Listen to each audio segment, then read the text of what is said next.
This really is one of the greatest gatherings, not just in India, but anywhere on this globe. This is my second year, and it's such a joy to be here with you today with a dear friend who is really one of the geniuses herself of the US-India bridge that she not only embodies, has written about, but also is here to talk about today. So thank you, Meena, for joining us here at JLF. I usually am on the receiving end of interviews, so it's such a joy to be the interviewer. All I have to do is ask the provocative questions, although she's threatened to ask me some questions back since this is a pretty boring moment in international relations. But we're looking forward to your questions too at the end and to really make this the discussion. But let me jump in because I think there's some kind of late breaking news, Meena, that you wanted to share with us coming from the United States about that US-India bridge and the genius of people of Indian heritage and background in the United States. What is it? Thank you so much, Eric, for that wonderful introduction. I should have you in every one of my talks. Thank you for coming out this morning, everyone. It's a real pleasure to be here in Jaipur. And thank you so much to JLF for the wonderful production that you've all put on. It's a pleasure to be here. So I do have fabulous news that I got 2 hours ago. So one of the geniuses in my book, Chandrika Tandon, just won the Grammys. So congratulations to her. And so you may or may not know, but she is, you know her sister, I'm sure all of you have heard of Indra Nooyi. And Chandrika Tandon is the older sister of Indra Nooyi. And many people asked me, you know, how come you didn't focus on Indra Nooyi and how come you focused on Chandrika Tandon? Well, let me tell you why quickly and explain to you why I think Chandrika Tandon is the genius. And luckily for me, she just proved my point this morning. So, you know, Indra Nooyi, very smart, went to Boston Consulting, did very well, and then transferred to transferred to Pepsi, and she rises up the ranks steadily and then becomes CEO. Now, you know, to become the CEO of Pepsi, a Fortune 500 company in the US as an Indian woman, is no small thing. It's a tremendous achievement. So I don't want to in any way shortchange her or belittle what she accomplished. It was a huge accomplishment. But let's just take a look at her sister for 1 minute, okay? And why I think she's the genius. So her older sister, when she was in her 20s, worked for Citibank. She graduated from IIM Ahmedabad, and she went to work for Citibank, and she invents a cost-benefit analysis structure for Citibank that's so unusual and so effective that Citibank sends her to New York and says, you've got to go to New York and train everybody there and show them what you did because this is just genius. So she goes off in her 20s. McKinsey, the consulting company, hears about her and then tries to poach her and brings her in for interviews. Well, they interview her, and within a few years, she joins McKinsey, and within a few years, she becomes the first Indian woman partner at McKinsey. Most people would have thought, okay, I've become the first Indian woman partner at McKinsey. That's it. You know, I'm making a lot of money. I'm really secure. I can retire. I'm good. This is going to be what I'm going to do for the rest of my life. Not her. She then takes a leap in the dark, and she sets up an office in her accountant's office and says, I'm going to set up my own company, Tandon Capital. And she's wondering, after a few months, did I make a big mistake? This is in the 80s. Very few entrepreneurs, especially Indian women entrepreneurs, unheard of. And she thinks, well, where am I going here? And then one person walks in the door. He is restructuring his bank, and he went to McKinsey, and this friend of his told him, if you want the best person, use Chandrika Tandon. So he finds her, and she does an amazing job for him. And after that, she has a line of people outside her door. She ends up restructuring Riggs, Chase Manhattan, all kinds of banks. Within 15 or 20 years, she has made so much money. This is when Indra Nooyi is just becoming CEO, and she has said, I made so much money, I don't know what to do with it. I'm going to now change careers. I'm going to go back to my first love, Carnatic music, and I'm going to devote my time to music. So she finds the best teachers. She used to do it when she was a child, but she went and got some really good teachers. Sorry, and she creates a record which is a fusion of jazz and Indian music, and her first record is nominated for a Grammy.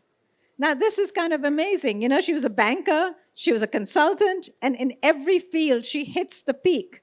And now, her first foray into music, and she wins the Grammy. I'm like, what? You know? And then, if it wasn't, you know, anyway, some people can do it once, you know, it's luck, whatever. But then this year, she was nominated for her second Grammy, and 2 hours ago, she just won. I mean, that is the mark of a genius, in my opinion. So, you know, I mean, she's absolutely remarkable. And I hope one day she'll be here at Jaipur and can sing for you all. But at any rate, that is my story for the morning. Straight from the book. So get Breaking the book. news, breaking news, as they like to say on CNN. Apparently, I'm not invited back if I don't say 10 times, buy the book. So that's twice now, but buy this book. It really has 15 amazing people who themselves are all geniuses in their own right. But let's start there, actually, before we get into how you chose who was in this book. Because I used to say when I was mayor, if I had an appointment to make, somebody to head up our fire department or police department, I would make one friend, and everybody who didn't get picked, I had 100 enemies. So it's very difficult, I think, as a writer, especially when you put a word like genius. Everybody who is not in here is asking themselves, am I not a genius? I didn't make the book. But define for us the working definition of what you see genius being. Is it being good at more than one thing? Is it being incredibly deep in one area? Because you do have people who cross over and you don't just talk about them in their one professional title, but kind of as human beings, you humanize these people and they humanize themselves. But define what genius means to you. So that's sort of interesting. I thought a lot about this. And, you know, so Malcolm Gladwell, I don't know how many of you have heard of him, but, you know, he has this concept that it's a 10,000 hour concept, that if you spend 10,000 hours on something, anyone can become the perfect violinist or the perfect pianist or whatever. Then there's someone called Angela Duckworth, who, you know, she's an anthropologist and education person, and she said, you know, that's not enough. You have to be self-motivated. And how many of you have heard of the spelling bee in America? Okay. So, you know, the spelling bee has become an obsession amongst Indian immigrants in the US. And, you know, there are parents who spent years training their children. They have community centers within the Indian community that prep the kids every weekend before they go for the National Spelling Bee. They spend, you know, they make their priests in India, you know, do prayers for the kids, all kinds of things. And in the end, I'll give you an example. Someone did a documentary. There was this one child who got to the finals, and his parents had got him tutors to teach him about Greek derivatives, Latin, all the, you know, origins of different words. Guess what word he missed, what he flunked on? Darjeeling. You should have seen the look on the parents' face. I mean, what Indian family doesn't have Darjeeling tea in their kitchen cabinet? You open the cabinet, he must have opened that kitchen cabinet every single day and seen Darjeeling tea, but just never noticed it. It was clearly an Assam household, you know.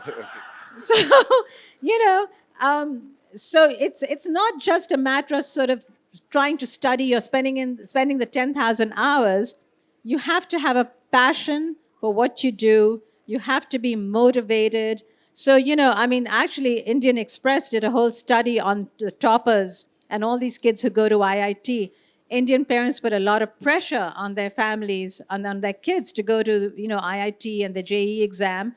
And they did a survey. Half the kids at IIT said they were there because their parents wanted them to be there. They were fulfilling their parents' dreams, not their own dreams.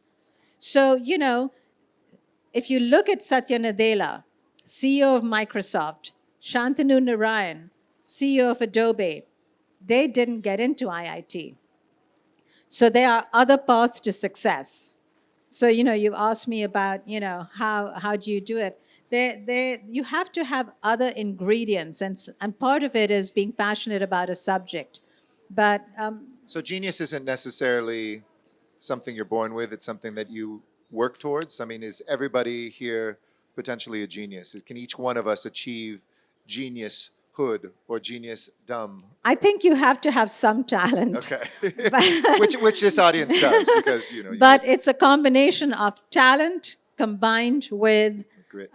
Grit, determination, and a passion. And I'm going to read a small something to you which describes the passion. Now, this is a lawyer in the US who has argued more cases before the Supreme Court than any other minority in the US. And he has won some remarkable cases. And the reason, so let me just tell you a little bit about how I picked these people, these areas. I've focused on 3 areas: medicine, tech, and leadership, and public policy, people who, I call them influencers. And the reason I picked them, these fields, is because this is where I felt Indians had a very major impact in the field. So, there are a lot of wealthy Indians in the US. All of you can name at least 5 people who've gone to the US and done well. That does not constitute my definition. I was trying to find people who have moved the needle in their industry and actually had an impact on the cultural landscape in some way. And also picked the areas and fields where Indians have had a very major impact, so that the entire field has had an impact. But let me read to you this one section.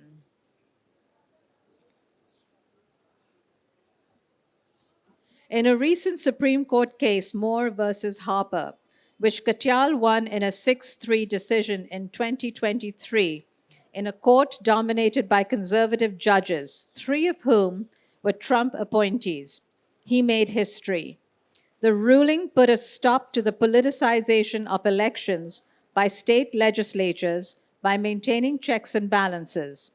This had become an issue when Trump lost the 2020 election and his supporters tried to overturn the results in some states. The retired federal judge, Michael Luttig, a respected conservative on the United States Supreme Court of Appeals, hailed the ruling as the most important case for American democracy in almost 2.5 centuries since America's founding. Katyal gets emotional when he talks about the case. This was one of the most significant cases of my career because the stakes were astronomical. It gets to the very heart of democracy. If you can have fake electors by state legislatures, which was Trump's theory, then you no longer have checks and balances. And that, to me, is not a functioning democracy. Moore versus Harper was what I had taught, written about, and thought about for 20 years. This was the case I felt I was put on earth to do. Even though some people felt I would lose, I always thought it was winnable. And he felt that if he had not won the case, he would have given up practicing law. It was an intensely serious case for him. So, it just shows you the sort of passion with which he approached it. And I'm not even going to tell you the hours he spent. Some people do mock trials, amongst their peers before they go before the Supreme Court. Some of them do maybe 4. He must have done like 25. And you'd have to read the book. I go into it in detail, how many hours he spends and how much research he does. But that is the grit and determination that it takes to become really good at what you do. But you also have to have the passion and the commitment and the belief in what you're doing. So, I've said in my time serving as ambassador that Indians in India know America and Americans much better than vice versa. I think it's fair to say, and let me say it as an American, that Americans still are pretty ignorant about Indian culture, about Indians in general, even though there's a great awakening and a curiosity and a hunger to know more. Tell me why this book was necessary for Americans who are not Indian descent, and why it's necessary for India. Why did you feel compelled to write this book, and what do you think it does for America, and what does it do for India? I'm actually going to turn the question back to Eric in a minute, because everywhere I've gone, people have asked me about Trump, immigration. Trump is trying to, he's exploding on a lot of fronts, and immigration is one of them. And everyone's very concerned about what he's going to do to immigration policy and how it's going to impact Indians. And what does it mean for America's long-standing tradition of welcoming immigrants to its shores that is symbolized by the Statue of Liberty? And so, I will say one thing, that in some ways my book, which wasn't the intention when I started it 3 years ago, because I didn't think Trump was going to ever come back. The intention of the book was to show the contribution of Indians.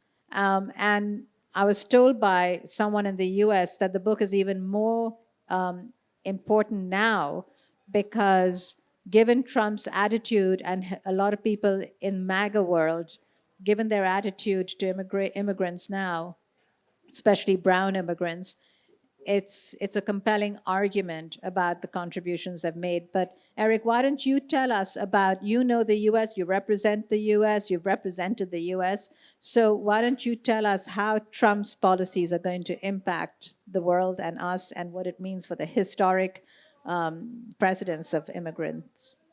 Well, first of all, I think you should all buy the book. And after you buy the book, you'll read in it, a part of the answer I think that I was trying to tease out was, it is a very necessary moment for this bridge to be strengthened. If we look at the bridge, by the way, from India to the United States, it's like a beautiful, gleaming, steel reinforced, gorgeously painted bridge. The bridge from the United States to India has looked traditionally more like a rope bridge with every other plank missing, though that is strengthening over time.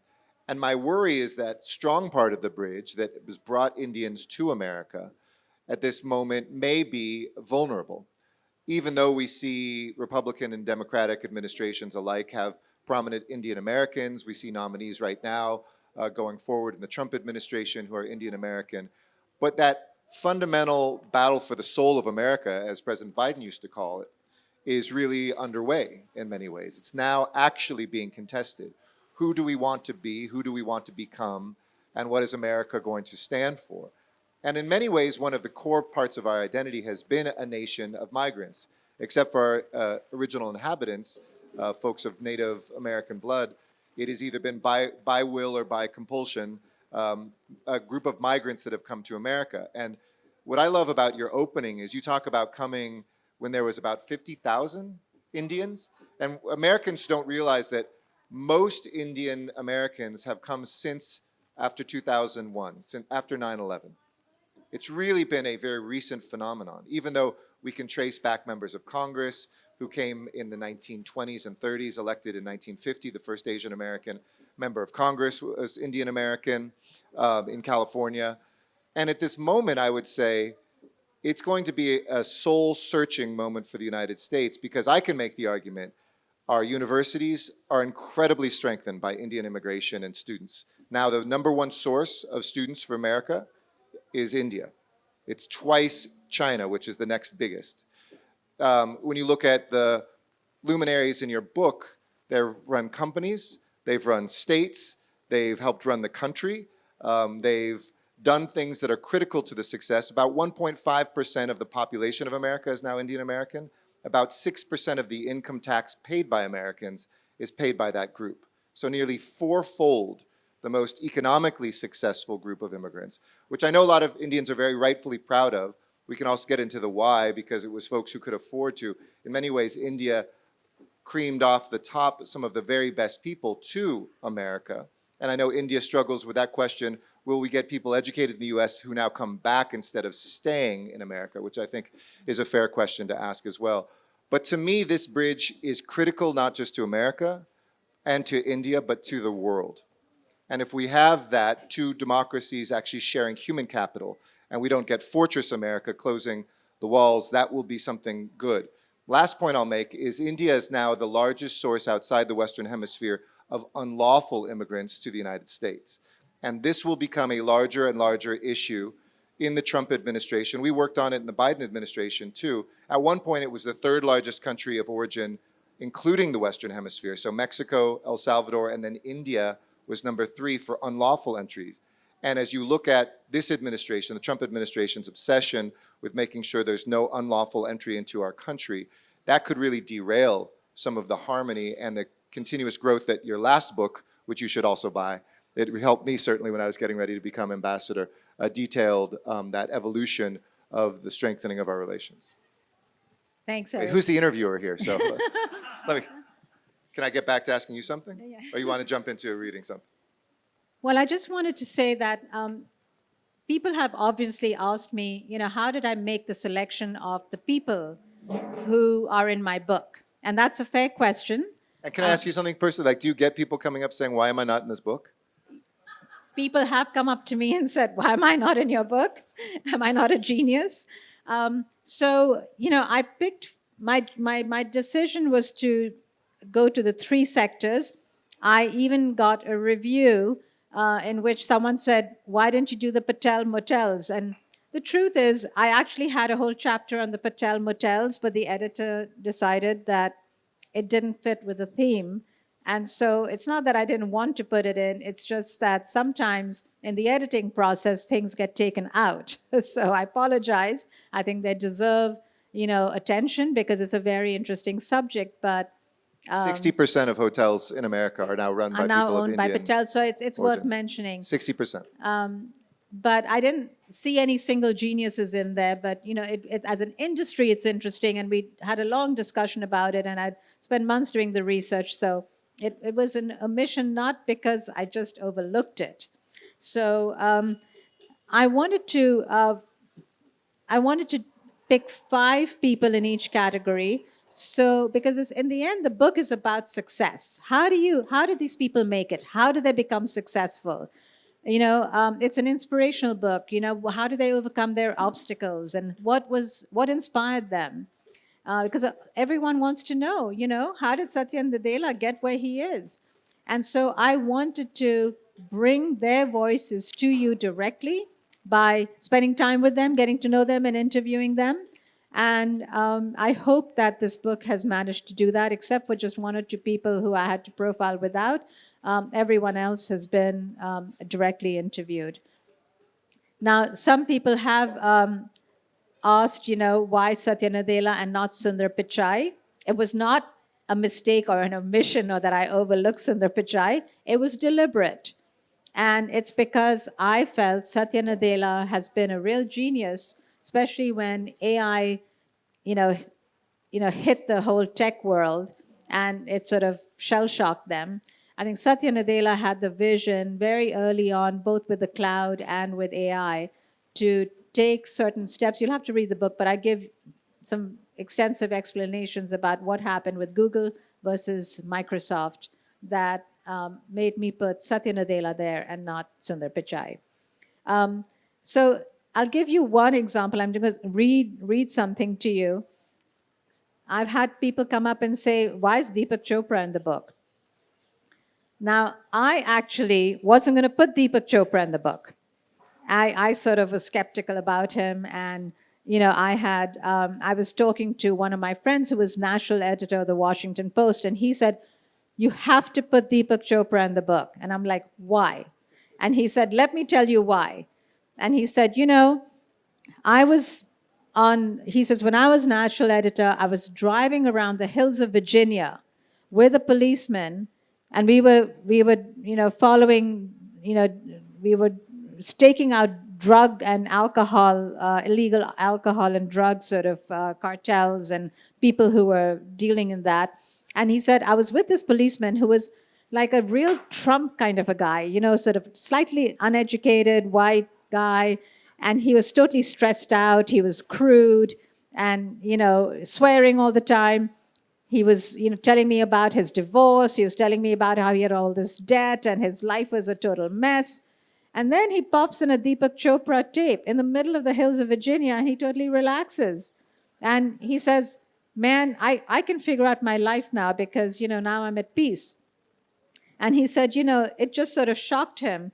And he said, here he is in the middle of nowhere, and this guy's putting on a Deepak Chopra tape. And he said he began to realize that Deepak Chopra has had this amazing influence, not just with Oprah Winfrey or in the bedrooms of Hollywood wives in Beverly Hills, but also in places like rural Virginia with ordinary people. I mean, how amazing is that? So I looked into it, and I usually like to read all the books and see all the interviews of people before I go and meet them. Sort of my history background where I try and research everything. And then I realized Deepak Chopra has written 90 books. And I thought to myself, I'm never going to read 90 books. But I read a few before I went to meet him. And actually, I was sort of slightly cynical, but I actually found them quite compelling. Most of his concepts are based on the Bhagavad Gita. And I started talking to Abraham Verghese about it, and he said he had found some of them quite compelling. And he said, I overlapped in Boston at in hospital. He says, I was a junior resident. Deepak was a senior fellow, and he was an endocrinologist. And he said, I was handing over patients to him. He said he was a really good, serious doctor. And he said, he's not just a nothing. He said he was a good doctor. He's a serious guy. And he said, a lot of people are just jealous about his, fame. And he said, but he's good. He's okay. Anyway, I'm going to read something. Chopra said he's used to being challenged on his views. During a debate at Caltech with the Skeptic Society, a journalist from ABC told Chopra there was a physicist in the audience who had worked with Stephen Hawking and who said that his theories were spurious. So this is what Deepak Chopra says to me. He got up in the middle of the debate, actually, and grilled me on consciousness and tried to ridicule me, and it became a huge story in the press. After the debate, the allegations became very public. So I wrote to him and said, everything about physics, but you don't understand consciousness. And I invited him to a walk with me in Central Park in New York so he could teach me physics and I could teach him about consciousness. He came, and we didn't agree on much, but we did become good friends, and he suggested we write a book together, and it briefly became a New York Times bestseller.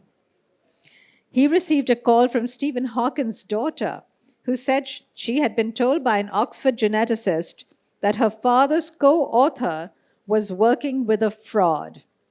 And so Hawkins was disinviting him from his 70th birthday party.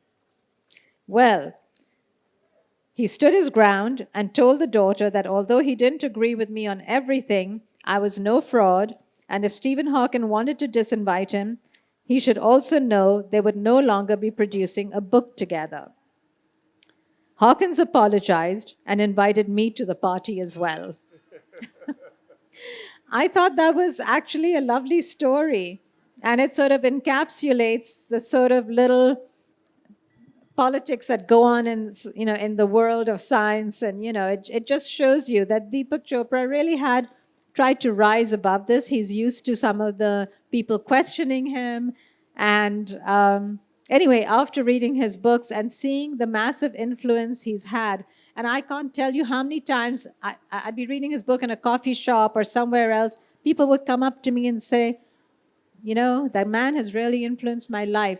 I even had someone in the White House tell me that their father, who was dying of cancer, went to Deepak Chopra and how much Deepak Chopra helped him get through the last days of his life. So, the spectrum was wide. And I thought when someone has that kind of an influence and impact, there's some genius there. So let me do some rapid fire before we go to the audience for some questions as well. Who of all, if you had to pick somebody, is the most influential Indian American in your book, in the United States? Well, I think I'll pick two people. I mean, one thing I have to say is that we are all going to be talking about AI for the next decade. It's going to be reshaping our lives and I think one of my friends who works at the New York Times, Somni Sengupta, you may have heard of her, she said, we all know who Bill Gates is and we all know who Steve Jobs is, but not many people know Satya Nadella and people like Sundar Pichai and, Shantanu Narayan. And these people are going to be making decisions that are going to impact your lives and mine. And people ought to know who they are, so you must write this book and write about them. So those people are hugely influential, and I felt I think Satya Nadella and people and Shantanu they're really worth trying to get to know. I think Fareed Zakaria has been massively influential when it comes to information. I mean, the whole of the US was used to get its information from, basically white men in the news. It's changed now, there are a lot more women and everything. But when Fareed Zakaria came on the scene, all of a sudden, whether you were in Dubai or Des Moines, Iowa, you had this brown guy interpreting world events for you in a way that was different. It was a different take on the world. And I think he's had a massive influence, and I think he's had a big impact. And, people from, foreign policy experts from Kissinger, lots of people from the White House, they all talked to him. When Zelensky from Ukraine wanted to do an interview, he would only do it with Fareed Zakaria. I think he has a very big platform, so big influence there. Next question. We had three people run for president this time who were of Indian origin, Kamala Harris and, of course, Vivek Ramaswamy and Governor Haley. Is America ready for an Indian American president? If so, will it be a Democrat or a Republican, in your opinion? Well, we've talked about that. There are certainly Democrats that want to run for president. Ro Khanna certainly would like to run for president. I think Nikki Haley, in my guess, and maybe yours, that she might run again in 28. She certainly has the national network set up, and she has good funding options.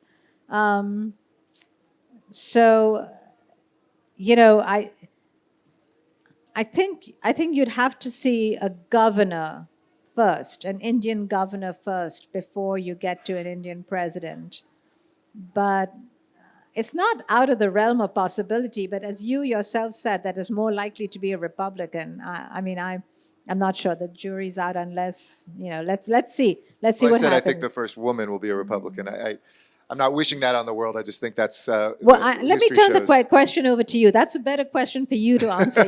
You're more the political person, so tell me what you think. It's interesting. I do think that an Indian American could be elected president. I do think that there are things in the American psyche right now that will be interesting to confront. A non-Christian president for the first time, whether that would be a Jew, whether that would be a Hindu, whether that be somebody Muslim. That is, I think, something that Americans aren't universal about right now. And I still think there's a lot of prejudice for a non-Christian candidate. I also think that Americans are Indian curious right now. 1 in 4 Americans have been treated by a doctor of Indian origin in our most rural and red areas where American-born doctors wouldn't go. Many Indians have gone. They've all stayed now at motels and hotels run by Indian Americans, convenience stores. There's a familiarity, but there's not an intimacy. And I think there's going to be not a reckoning, but a awakening/reckoning with how Americans who don't know a lot about Indian culture and Indian Americans and Indians begin to learn about that beyond, frozen buttered chicken at the grocery store, beyond maybe the doctor that they've met, but really understanding the diversity of India and of Indians and who can best position themselves. Vivek Ramaswamy, when he talked about being proud Hindu, but also spoke in a language that was almost like Messianic and Christian, he was trying to bridge that. Bobby Jindal, who is Catholic, but also talked a lot about his faith. It's going to be more challenging, I think, as it is for any ethnic minority, religious minority, to just be embraced by as many Americans. And we'll see what the Trump second term does for our nativism as well, which I worry about.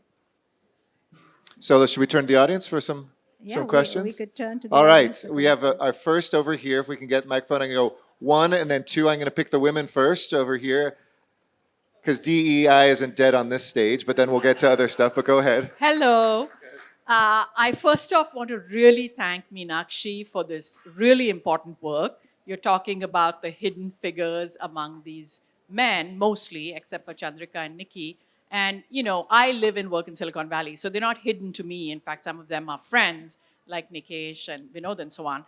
But I do think that the next phase, which I'm excited to say I'm working on, is talking about the Indian women who are leading in the US, of which there are many in Silicon Valley, you know, the CEO of Zoom, the general manager of Google TV, et cetera, beyond the Indras and the Chandrikas. So I'm excited to do that work. But what I wanted to say was, you so beautifully captured the vulnerability in their journeys. You know, and even for people that I thought I knew, I discovered things. And I think when we answer the question, why did they succeed? And I want you to answer it. I think one thing is you zigzag, you know, and you stay resilient. And it's very easy as Indians to say, go to the elite college and be the topper and go to McKinsey, go down that path, follow the rungs of the ladder. And I think what your book showed me was there are many different ways to get to the top. So I'd love to have you comment on that. And I just can't stop without telling Eric, and I told him this yesterday at breakfast, thank you for your love letter to India. How great was that? That was so special to us. Thank you. I'm going to get the second question, and then I'm going to have you answer them both together. Let's hear the second question. Yes.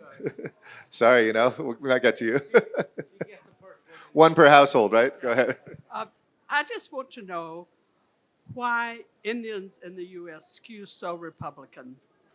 Okay. So a question about women and why do they skew so Republican? I think the data, They don't actually skew more Republican. Maybe some do, even though it's shifted a little bit in this election. It's pretty 60-40, 70-30, and now maybe 50-50-ish, but go ahead.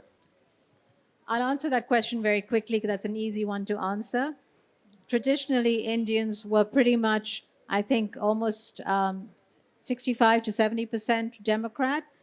This was the first year where they saw a shift by, I think, about 10%, mostly male and young, that skewed towards the Republicans. So as an Indian community, we have to ask ourselves, but I've talked to some Indians and a lot of them talk about taxes as their pocketbook or whatever. I saw a great Instagram posting that said, because we're an oppressed minority, we're Democrats, and because we're successful and rich, we're Republicans, both. Right. So. Indians have this conflict about their pocketbook versus, you know, what they believe in. So I think there is a conflict there. Let me answer that question first. You know, in India, there are so many parents who are under so much pressure to send their kids to IIT.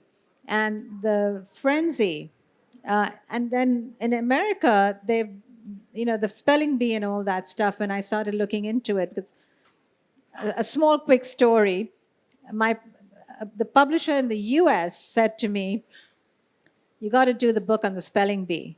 And, you know, they wanted me to do a version of the Tiger Mom, but for Indians. And I said, you know, I'll have to embed myself with Indian families. They're going to take me in. They're going to feed me rotis and dal. And they're going to, you know, be nice to me. And then I'm going to write things about them and their children and how they pressure their children that are not going to be flattering. I can't do that. And I said, the story is so much bigger. The success of Indians is so much bigger than just the spelling bee that, you know, and luckily for me, HarperCollins understood that and saw that and was willing to do that. But partially it was a response to the intense pressure I was seeing. But also when I wrote my last book, when I was working on the chapter on the nuclear deal, I began to realize that, you know, the Indians had really developed a political voice because that first generation had achieved economic security, and they were now beginning to use it politically and forming a lobby, if you want to speak, because the Indian ambassador had called them in. You know, the Americans and the Indians had got together on this deal, And Bush had said, this is going to be very hard for us to get through Congress because it's an exception for India. And the Indian ambassador called the Indians community in and said, I need your help. I want you to go out and get your senators and congressmen and get them to pass, to okay this deal in Congress, to pass it and to vote for it. And they fanned out for the first time, and they had fundraisers, and they called their congressmen and said India-US relations was critical for them and important for them, and they would give them money, bring them votes from the Indian community, but they wanted them to pass a nuclear deal. So that was an aha moment for me. And then when I finished the book 3 years later, I saw all these titles about, Indians are the next tech titans and all that, and then I began the research. Okay, we're at 2 minutes, 45 seconds, so I'm going to take 2 other questions combined. I'm going to go one here, this gentleman, and then that gentleman there, and then my apologies. Actually, the book should be America's Genius, taking raw material from India and polishing it and for their own enlightened self-interest. But my question to Eric is, do you think American dominance will continue after the next 20 years? Because some other authors have said, is the Asia century? And what can America do to continue to be on top? Thank you. Great. And your question, sir? Welcome, madam. I will like to differ a little bit on the definition of genius, what you have just given now. Genius is that, I think, not the people having the formal education or just mere being a CEO or just our achievement. It is something basically very original, very baffling. Take, for example, 2 examples from India, Ramanujan and Kalidas. They have no formal education initially and they are prodigy. They are, the Ramanujan, in a very young age, he was writing about black holes and very little education. And Kalidas was a dumb, and as you know the story. And he wrote the great epics of Meghdut and all these things.